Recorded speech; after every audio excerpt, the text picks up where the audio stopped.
हाय, hello, नमस्कार. माझ्या नवीन मराठी ब्लॉगमध्ये स्वागत. आणि आज आहे बुधवार आणि बुधवार 3 वाजलेला आहे आता. दुपारचं 3 वाजलेलं आहे आणि काल सगळं स्वच्छ डब्यातून घासून ठेवलेलं आणि ते डाळीतून भरून ठेवायचं होतं. मग आता परवा महिन्याचा बाजार केलेला आम्ही आणि ते आता डब्यात सगळं भरून ठेवतो डाळीतून. इकडं बघा डबा सगळं खाली घेतलेलं आहे आणि पुसून का नाही डाळ मसाला सगळं डब्यामध्ये भरून ठेवतो. इकडं बघा मी सगळं डाळ पण थोडं थोडं भरलेलं आहे आणि थोडं थोडं अर्धा अर्धा भरलेलं अर्धा काढून ठेवलेलं आहे. आणि इकडं जिरं मोहरी ओवा तीळ सगळं ते पण मसाला भरून ठेवलेला आहे. हे मोहरी आहे त्याला पण डब्यात भरून ठेवायचं आहे. आणि हे सगळं ठेवलेलं आहे. आता कपाटमध्ये ठेवतो.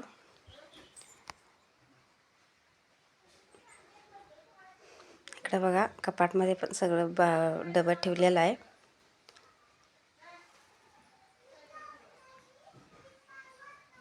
आणि इकडं सगळं पसारा बघा, हे पसारा पण आवरायचा आहे.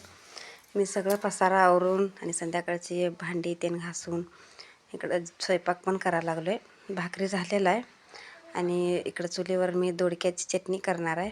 हे दोडका बारीक चिरून घेतलेला आहे.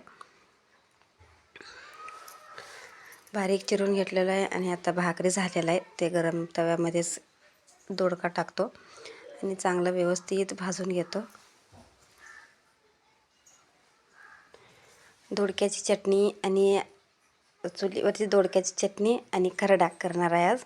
आणि ते व्हिडिओ पूर्ण बघा, रेसिपी पण दाखवतो. आणि प्लीज चॅनलवर नवीन असाल तर प्लीज चॅनलला सबस्क्राईब करा आणि लाईक करा, शेअर करा. कमेंटमध्ये सांगा मला कसं वाटलं तुम्हाला. आणि हे बारीक चिरून घ्यायचं आहे. मी स्वच्छ धुवून वरचं सगळं काढून घेतलेलं आहे आणि बारीक चिरून घेतलेलं आहे.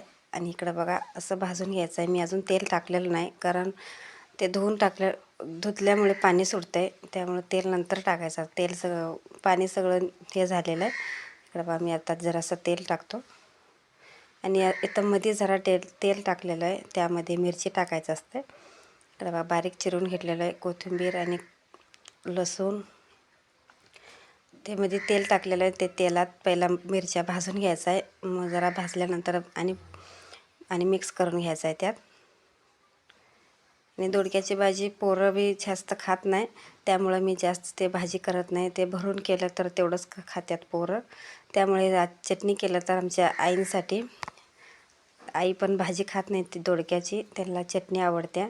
खरडा चटणी असं त्यांना आवडते म्हणून त्यांच्यासाठी करतो आहे. आपण पण खातो आहे. इकडं बघा भाजून घेतलेलं आहे. आणि इकडं खरडाची रेसिपी बघा. मिरच्या टोमॅटो कांदा कोथिंबीर लसूण सगळं घेतलेलं आहे. आणि पहिलं मिरच्या भाजून घ्यायचा आहे आणि दोडका तिकडं जरा गार होऊ दे. मग गार झाल्यानंतर ते कलबत्तामध्ये बारीक करून घ्यायचं आहे. मिरची पहिला तेलामध्ये चांगलं भाजून घ्यायचं आहे. चुलीवरचं जेवण म्हणजे त्याचं चवच वेगळं असतं आहे. आणि मिक्सरमध्ये खरडा केल्यानं त्याचं जरा बी चव लागत नाही. त्यामुळं चुलीवरचं जेवण म्हणजे त्याचं चवच वेगळं असतं आहे. आणि आम्ही आता चुलीवरच जास्त स्वयंपाक असते. भाकरी भात असं खरडा आणि भाजी त्यांना एकदा आम्ही चुलीवरच करतो. गॅस संपला तर बी काय वाटत नाही, चुलीवर आम्ही जेवण करतो आहे. पहिलं मिरच्या भाजून घेतलेलं आहे आणि नंतर हे कांदा आणि टोमॅटो भाजून घ्यायचा आहे.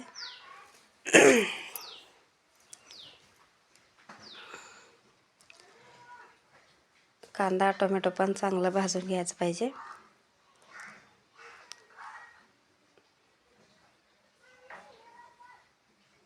आता जरासं तेल टाकतो त्यात. आम्ही लाकडं विकतच आणतो आहे, कारण इथं कुठं जाऊन आणायला हे नाही. आपल्या गावाकडं लाकडं कोण विकत आणत नाही, कारण इथं चुलीवरचं गॅसवरची भाकरी आमच्या घरात कोणच खात नाही. त्यामुळं चुलीवरची भाकरी भात असं खात्यात म्हणून आम्ही चूल पाहिजेच आपल्याला.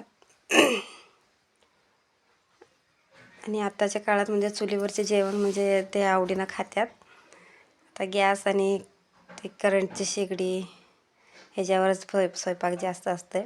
चुलीवर शक्यतो कोण करतच नाही. आवडीनं हौशीनं म्हणून ते करतात.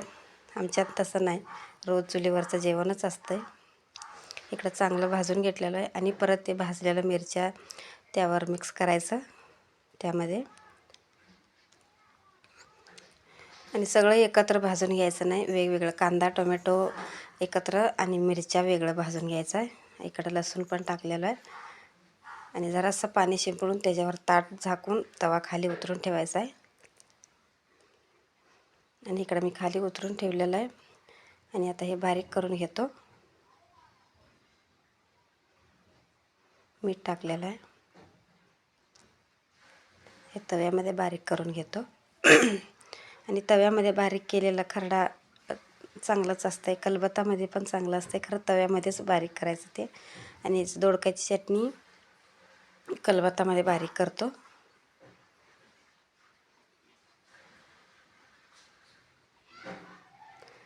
जरा त्यात मीठ टाकून बारीक करतो. मीठ टाकून बारीक केल्याने लवकर बारीक होतं आहे. जरासं टाकायचं, मग आपल्याला पाहिजे असलं तर नंतर थोडं टाकायचं. आता हे मी बारीक करून घेतो. इकडं खरडा बारीक झालेला आहे आणि दोडक्याची चटणी पण बारीक झालेला आहे. इकडं बघा, दोन्ही मी एकदमच बारीक करून घेतलो. म्हणजे ते पहिलं झालं, मग हे दोडक्याची चटणी बारीक करून घेतो. आता दोडक्याची चटणी पण बारीक झालेला आहे आणि इकडं चुलीवर कडक भाकरी पण आहे. कडक भाकरी आणि खरडा आणि दोडक्याची चटणी लई भारी लागतं.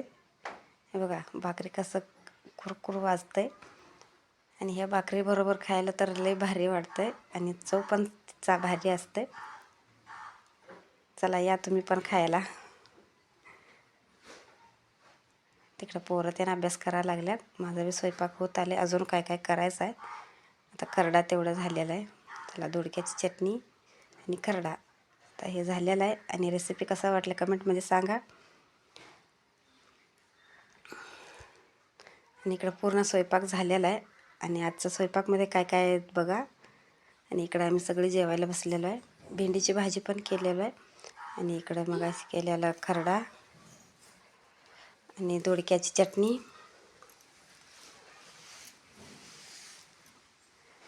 आणि इकडं मी अख्खा मूग त्याचं उसळ पण केलेलं आहे त्यांच्यासाठी. त्यांनी यातलं काहीच खात नाही म्हणून त्यांना अख्खा मूग आहे त्याचं उसळ केलेलं आहे आणि पोकळ्याची भाजी पण केलेलं आहे. चला एवढं आहे. अजून भात आणि आमटी पण आहे आणि याबरोबर चुलीवरची मस्त भाकरी. चला या जेवायला तुम्ही पण. मी व्हिडिओ इथंच थांबवतो. प्लीज व्हिडिओला